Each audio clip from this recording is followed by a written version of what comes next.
A AMPA de Ana María Dieguez seguirá exixindo que a educación dote de máis profesorado ao centro, demanda que secundan os docentes. A portavoz do BNG, Ana Pontón, amosou o seu apoio á comunidade educativa de Asados.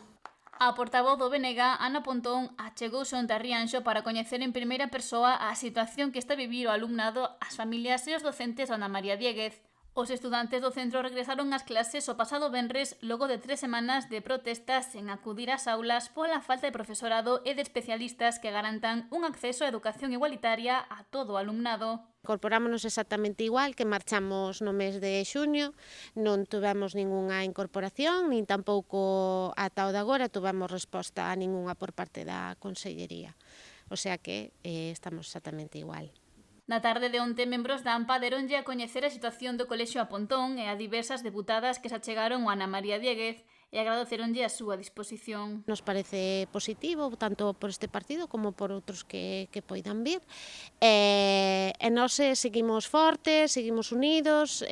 Ahora, esta semana deixamos que os nenos estuveran na súa adaptación, da volta ao cole, non quixemos, interrumpir esa adaptación desta semana, pero seguimos argallando cousas para seguir reivindicando e dándolle voz ás nosas reivindicacións. E recordou que un dos motivos de que o alumnado regresara ás aulas foi as ameazas públicas que recibiron do Conselleiro de Educación, Román Rodríguez.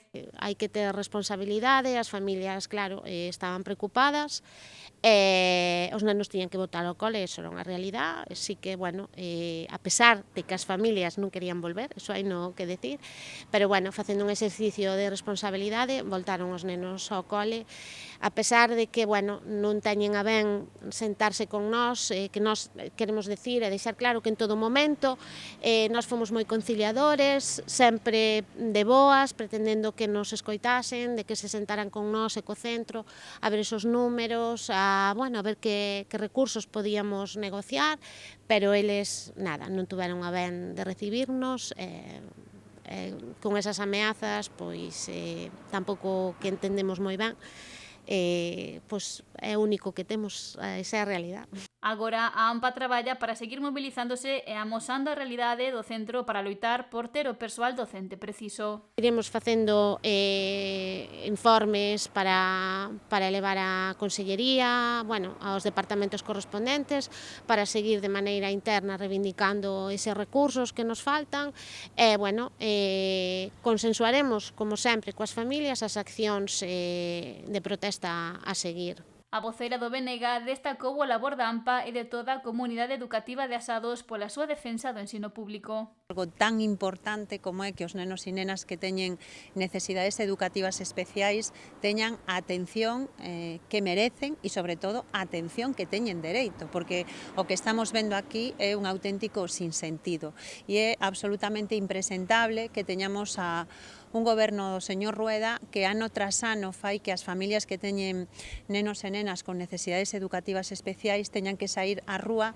para reclamar a unha atención de calidade que teña en conta esas necesidades educativas especiais. É tamén impresentable que teñamos a un goberno de Rueda que ante unha comunidade educativa que está reclamando algo que é xusto, a única respostas que teñan sexan as amenazas e a prepotencia. E afirma que iso non debería de ocorrer nunha sociedade democrática. Pontón recorda que o primeiro labor dun goberno é escoitar a cidadanía.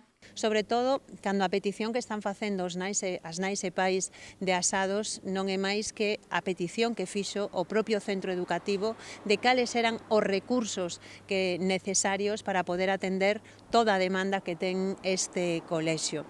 Eu creo preguntarlle ao señor Rueda como é posible que unha Xunta de Galiza que ten máis de 13.000 millóns de euros no seu orzamento diga non a unha petición de sentido común, na que non se está pedindo un luxo, estáse pedindo algo que é necesario para garantizar realmente unha educación inclusiva e de calidade, como é incrementar para incrementar a dotación deste centro para que teñan unha L, un PT e un orientador a tempo completo. E garantiu o seu apoio á AMPA e aos docentes, defendendo tamén a educación pública igualitaria, inclusiva e de calidade. Hoxe o BNG presentou unha pregunta no Parlamento galego para que a Xunta dé explicacións. e sobre todo que se poñan solucións, porque o noso sistema educativo o que non necesitan é ameazas. Creo que isto é unha forma absolutamente impropia nunha democracia de actuar. O primeiro que hai que respetar é as persoas